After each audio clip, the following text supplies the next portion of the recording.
There's a form of psychological intimidation so subtle and sophisticated that it commands fear and respect without ever raising your voice, making threats, or displaying obvious aggression. While crude people resort to shouting and physical posturing that makes them look unstable, masters of psychological influence understand that true intimidation comes from projected competence, unshakable composure, and the quiet confidence that suggests dangerous capability beneath a calm surface.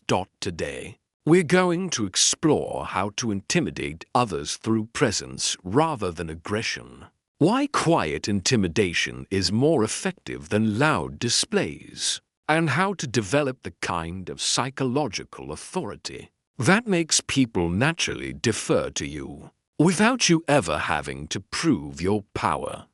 The psychology of quiet intimidation. True intimidation works by suggesting capability rather than demonstrating it. When people sense that you possess the ability to cause problems for them but choose restraint, they become much more cautious around you than if you actually displayed that capability aggressively. This works because uncertainty creates more anxiety than known threats. When someone can't determine exactly what you're capable of or how you might respond to provocation, their imagination fills the gaps with worst-case scenarios that are often more intimidating than reality. Aggressive intimidation reveals your limits and makes you predictable. Quiet intimidation maintains mystery about your capabilities while suggesting depths that others would prefer not to test. The psychological principle is that people fear the unknown more than the known, making subtle intimidation more psychologically powerful than obvious displays of force. Building intimidating competence. Foundation of non-aggressive intimidation is demonstrating such thorough competence in your areas of expertise that others recognize you as someone who could cause significant problems if you chose to do so. This might involve casually displaying knowledge about topics that matter to others, showing awareness of information that demonstrates your connections and capabilities, or solving problems that others couldn't handle. The competence must be real rather than performed because people quickly recognize when someone is pretending to capabilities they don't possess. Genuine competence creates authentic confidence that cannot be faked. When others recognize that you genuinely know what you're doing and have resources at your disposal, they naturally treat you with more caution and respect because they understand the potential consequences of crossing you. Strategic silence and composure, of the most intimidating qualities you can possess, is unbreakable composure under pressure. When others become emotional, reactive, or flustered while you remain completely calm, it suggests either supreme confidence or dangerous self-control. Strategic silence during confrontations or challenges often accomplishes more than verbal responses because it forces others to project their own fears onto your non-response. They begin wondering what you're thinking and planning rather than focusing on their own agenda. This composure must be genuine rather than forced. True intimidation comes from actually being unshakable rather than pretending to be calm while feeling anxious. Internally, people instinctively recognize the difference between genuine composure and performed calmness, making authentic emotional control much more psychologically impactful. The power of controlled information enchanted without aggression often involves demonstrating that you know more about situations and people than they realize. This creates uncertainty about what else you might know and what you might do with that information. This doesn't mean being a gossip or making threats, but rather occasionally revealing awareness of information that shows you pay attention, have connections, and understand situations more deeply than others assumed. The key is revealing knowledge strategically rather than constantly, creating the impression that you're always observing and analyzing even when you appear relaxed and uninvolved.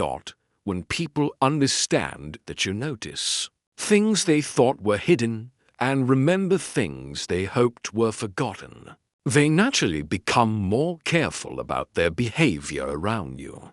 Professional applications in workplace settings. Non-aggressive intimidation might involve demonstrating thorough preparation for meetings, asking questions that reveal gaps in others' knowledge, or showing awareness of company dynamics that others thought were secret. The intimidation comes from competence and preparedness rather than hostility. Colleagues begin treating you more carefully when they realize you're always well-informed and thoroughly prepared. You're professional. Intimidation should make people want to perform better around you rather than avoid you entirely. The goal is raising standards through your presence rather than creating fear that damages working relationships. Strategic documentation of interactions and decisions also creates intimidation because people understand that their behavior is being recorded and remembered accurately. Reading and responding to tests. People often test intimidating individuals to determine whether their quiet authority is genuine or performed. Learning to recognize these tests and respond appropriately maintains your intimidating presence. Tests might include challenging your knowledge, questioning your authority, or attempting to provoke emotional reactions that would reveal weakness or insecurity beneath your composed surface. The most effective response to testing is usually calm competence that addresses the challenge without becoming defensive or aggressive. This demonstrates that your authority is secure enough to handle questioning. Sometimes the best response to testing is strategic non-response that treats the challenge as beneath your notice, suggesting that you don't feel threatened enough to bother addressing it. Social dynamics and group intimidation in social settings. Non-aggressive intimidation often involves becoming the person others look to for guidance or approval during uncertain situations. This natural deference creates intimidation through social positioning rather than individual confrontation.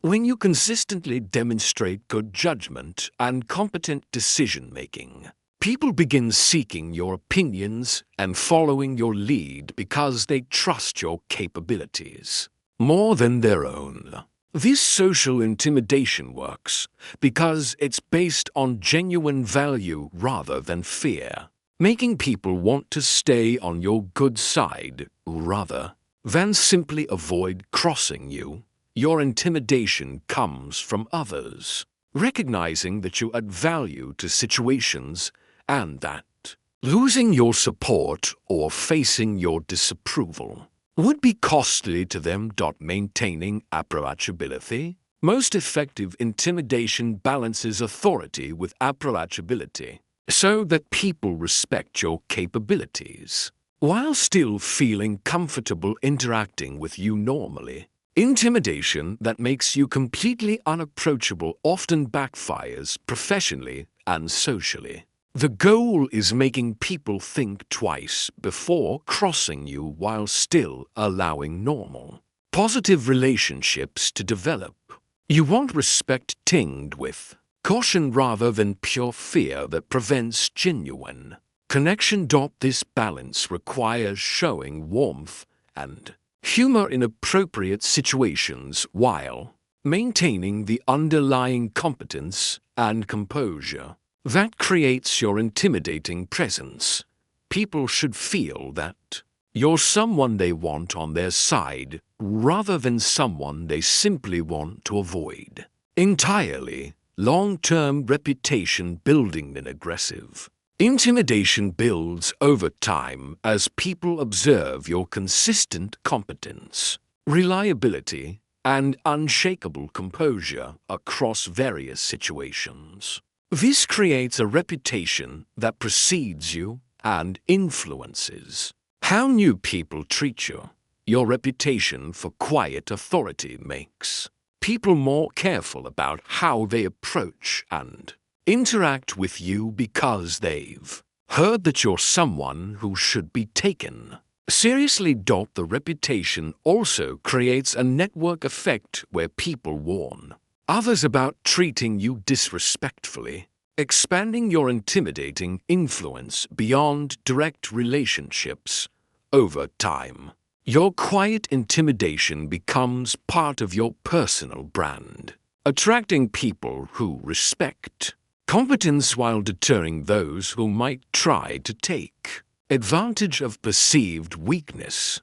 Ethical boundaries. Intimidation without aggression should be used to protect yourself and maintain appropriate boundaries, rather than to bully or manipulate others unfairly. The goal is earning legitimate respect rather than creating unhealthy fear.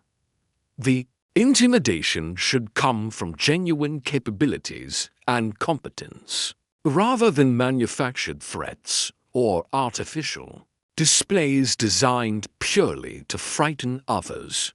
Consider whether your intimidating behavior serves legitimate protective purposes or whether you're using psychological pressure to gain unfair advantages over others. The most ethical intimidation simply involves being genuinely competent and composed while allowing others to draw their own conclusions about what that might mean for them. The ultimate quiet authority. Master the art of intimidation without aggression, and you'll discover that quiet authority commands more genuine respect than loud displays of power ever could. Your competence becomes more psychologically impactful than any threat or aggressive posturing. This sophisticated approach to intimidation creates sustainable respect because it's based on genuine capability rather than artificial displays that must be constantly maintained and escalated. When people understand that you possess real power but choose restraint, they naturally treat you with the kind of careful respect that aggressive intimidation attempts to force but rarely achieves authentically.